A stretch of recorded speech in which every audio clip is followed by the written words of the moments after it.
Salut à tous, je vous retrouve aujourd'hui pour une revue sur un produit donc que je vais tester tout au long de la journée, sachant que là je vous tourne ça, on est déjà à la fin de la journée donc je me suis remaquillée donc ça ne compte pas.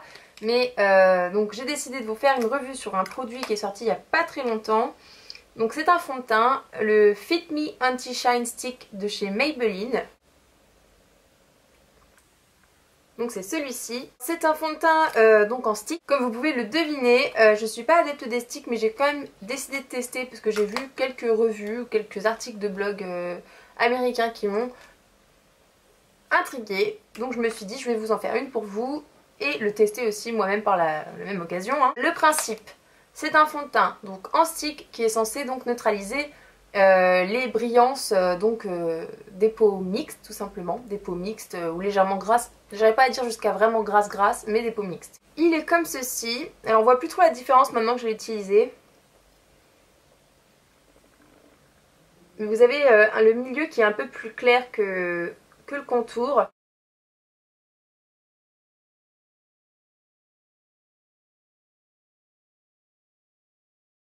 Sinon, donc ce stick existe en environ 5-6 couleurs en France, beaucoup plus aux États-Unis, mais environ 5-6 couleurs en France.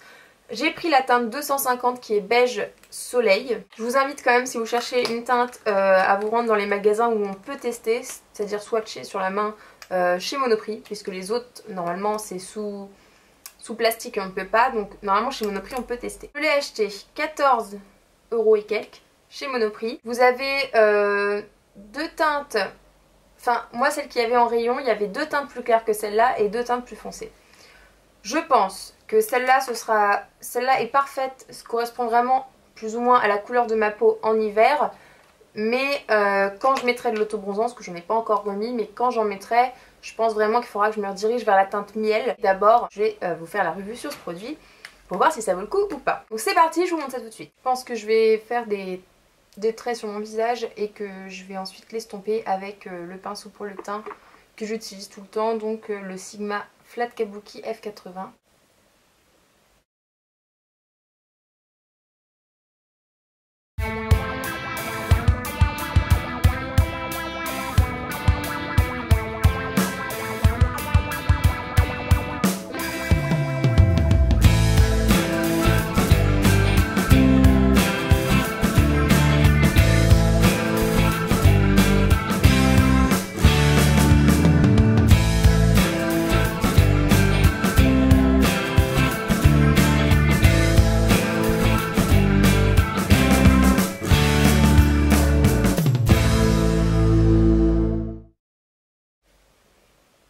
Déjà ça s'étale très bien, franchement.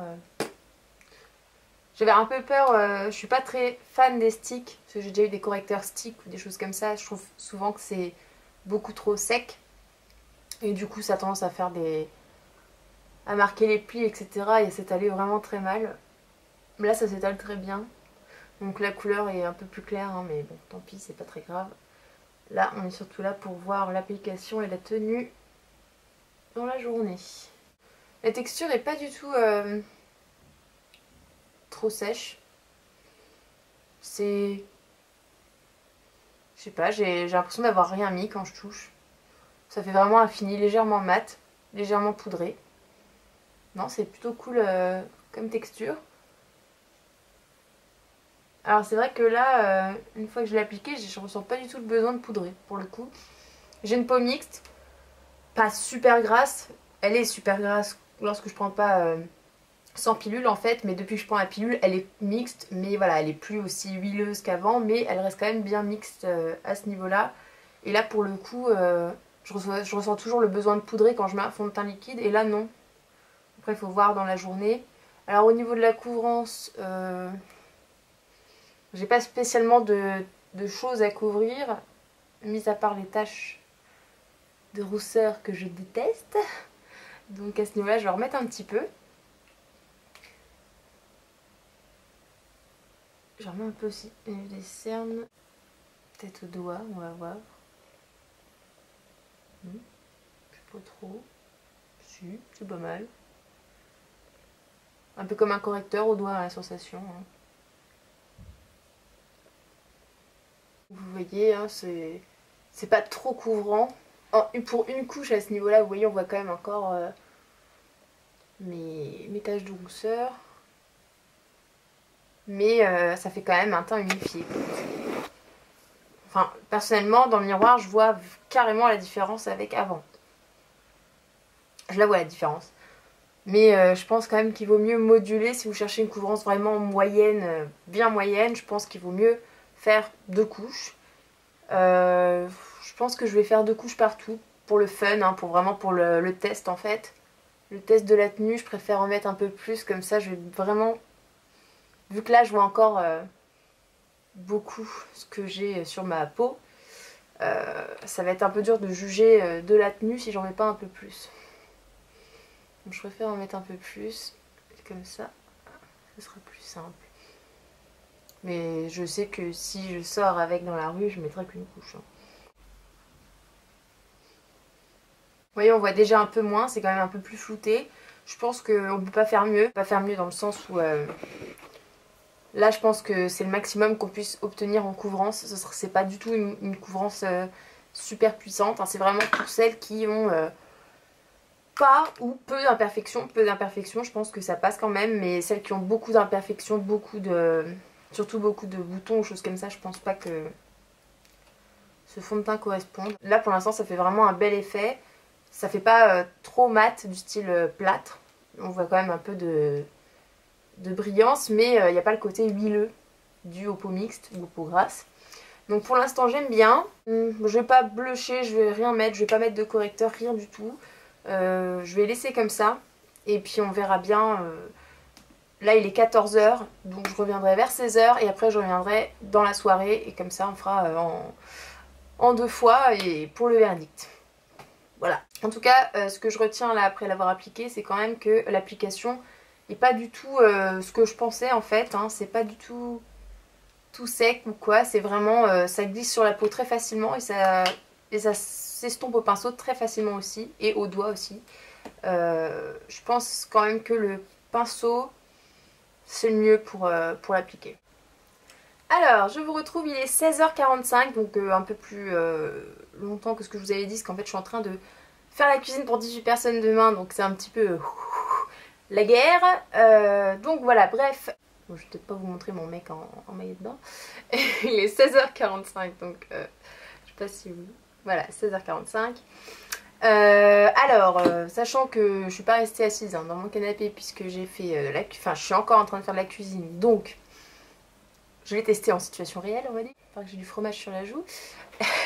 Alors là on voit un petit peu, sachant que j'ai pas mis de correcteur, légèrement, ça a légèrement marqué les plis mais bon, hop, je pense qu'en faisant ça, mais voilà il n'y a plus rien. Niveau couvrance pour l'instant c'est la même chose que quand j'ai appliqué.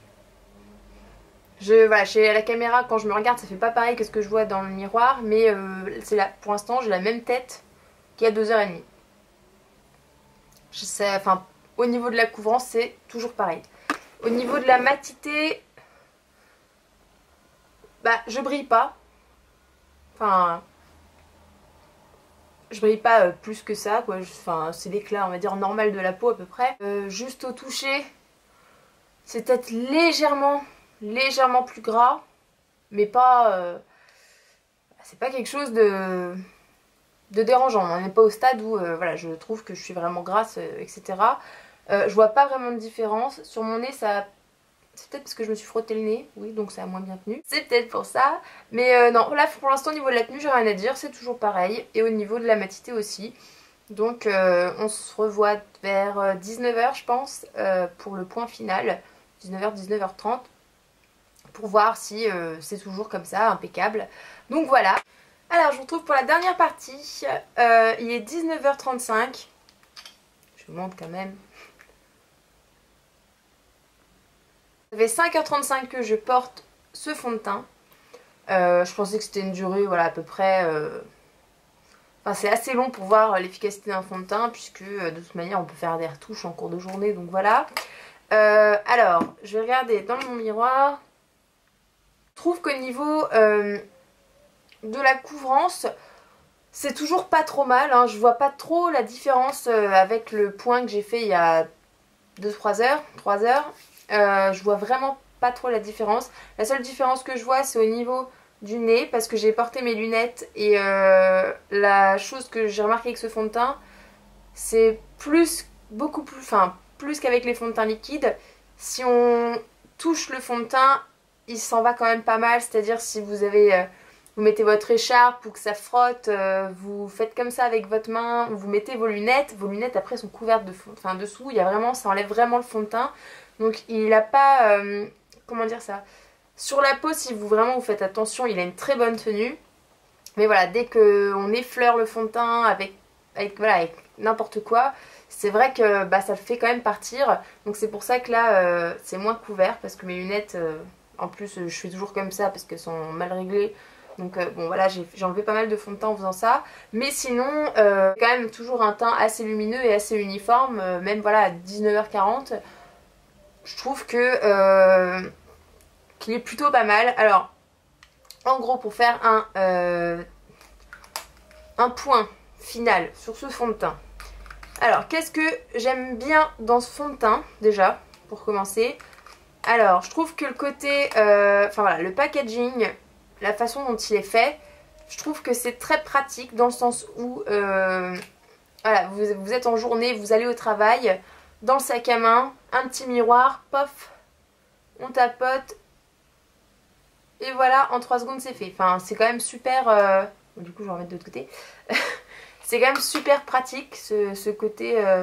ça lie même pas les doigts, contrairement au fond de teint liquide. Il n'y en a même pas sur le doigt en fait, donc c'est vraiment génial pour ce côté retouche en journée, un peu fond de teint de voyage quoi. L'autre chose que j'apprécie beaucoup c'est que au niveau de la matité, donc là ça brille un peu plus qu'avant. Quand je touche ça fait quand même un peu gras, mais c'est pas horrible. C'est pas horrible et normalement, enfin si j'avais fait mon teint correctement de A à Z, parce que là j'ai vraiment mis que ce fond de teint là pour pas perturber on va dire le jugement. Normalement je fais ma routine teint, voilà, je mets mon fond de teint, mon correcteur et blablabla, et je finis toujours avec un voile de poudre. Donc je me dis que vu la tenue quand même qui est vraiment bien, et au niveau de la matité qui dure quand même, je dirais, une bonne matité durant 3-4 heures, après ça commence à s'étioler un petit peu. Franchement, avec le petit voile de poudre le matin ou même remettre un petit coup de poudre voilà, à mi-journée, ça va largement. On n'est pas du tout dans le cas où c'est très très huileux ou autre. Hein. Ça quand même, ça neutralise bien le côté brillant, le côté sébum. Enfin voilà, c'est quand même pas mal. Autre chose que j'aime bien, bah, je trouve qu'ils se font bien avec la peau, il fait pas du tout un effet plâtre ou un effet trop mat ou trop brillant. C'est vraiment le genre de texture un peu parfaite. Voilà, quand on l'applique, une fois qu'on a estompé avec le pinceau, ça fait vraiment nickel, ça fait vraiment effet seconde peau et ça j'aime beaucoup. Maintenant, au niveau des points négatifs sur ce fond de teint, donc déjà j'apprécie pas forcément, enfin j'apprécie le packaging comme je vous ai dit pour le côté pratique. Mais on est d'accord que le côté stick, c'est pas le truc le plus hygiénique du monde.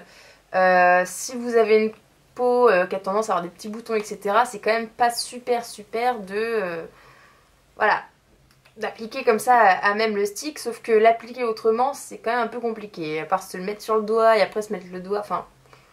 Et encore, je pense que vous y passeriez quand même un bon moment. Donc il n'y a pas vraiment d'autre alternative que de l'appliquer directement sur la peau. Donc voilà, ça c'est un peu un point négatif. Autre point négatif, le format, enfin la taille. Là je vous le déroule en entier, il n'y a que ça. C'est quand même, je trouve ça juste en termes de taille. Après je ne sais pas combien de temps ça dure, je pourrais pas le dire avant de l'avoir fini. Mais là pour le coup je doute. Je suis même certaine que ça dure pas aussi longtemps qu'un fond de teint normal. Je pense que la durée de vie de ce fond de teint, elle est bien 2 fois inférieure à celle d'un fond de teint liquide. Et donc il y a 9 ml en quantité. Et forcément, autre point négatif qui va avec, évident, pour le prix, bah il n'y en a pas beaucoup. Parce que ça fait 9 ml, ça fait ça. Il coûte quand même environ 14 €, plus ou moins en fonction des magasins. Donc il est un peu cher pour la quantité. Je pense que ce produit aurait été génial si pour la même quantité il nous l'avait fait à 8 € quoi. Dernier point négatif, puisque j'en ai un autre, le choix des teintes. J'ai vu qu'aux États-Unis ils ont énormément de choix, hein, il y en a au moins 12. En plus avec un super tableau pour si vous avez le teint clair, le teint médium, doré, rosé, enfin c'est vraiment super bien fait. Alors que nous on se retrouve avec 5 ou 6 teintes il me semble, je crois que c'est 6, mais quand je suis allée au Monoprix il n'y en avait que 5 et il n'y avait pas, le socle je mets n'était pas prévu pour 6, c'était vraiment que pour 5 couleurs. Donc je trouve que 5-6 couleurs c'est juste, vraiment très juste. Du coup ça va pas aller à beaucoup de monde parce qu'il y a déjà une teinte qui est très foncée, donc pour les peaux plutôt métisses, noires. Une teinte miel que j'aurais dû prendre parce que... Enfin que j'aurais dû prendre. Oui, parce que quand je vais remettre mon auto-bronzant, je vais être beaucoup plus foncée que ça. Là on est limite... Ça passe, mais voilà, c'est à la limite un chouïa trop clair. Donc quand j'aurai l'auto-bronzant, il faudrait que je prenne miel. Ce qui veut dire que ça laisse que vraiment 3 teintes de peau claire à peu près. Donc très clair, machin. Mais 3 teintes, c'est pas assez. On n'arrive pas trop à voir si c'est des teintes dorées ou des teintes rosées. Pour moi, ça c'est un gros bémol aussi. Mais sinon, dans l'ensemble, voilà, pour celles qui attachent pas forcément d'importance, une trop grande importance au prix. Je trouve quand même que voilà, ça reste quelque chose de très pratique dans le sac à main et que pour un stick, sachant que je déteste les sticks, il a quand même une assez bonne couvrance, assez bonne tenue et c'est vrai qu'il matifie, on n'est pas du tout aussi grasse qu'après un fond de teint fluide. Voilà, j'espère que cette revue vous a plu, je vous fais plein de gros bisous et je vous retrouve très bientôt pour un maquillage automne.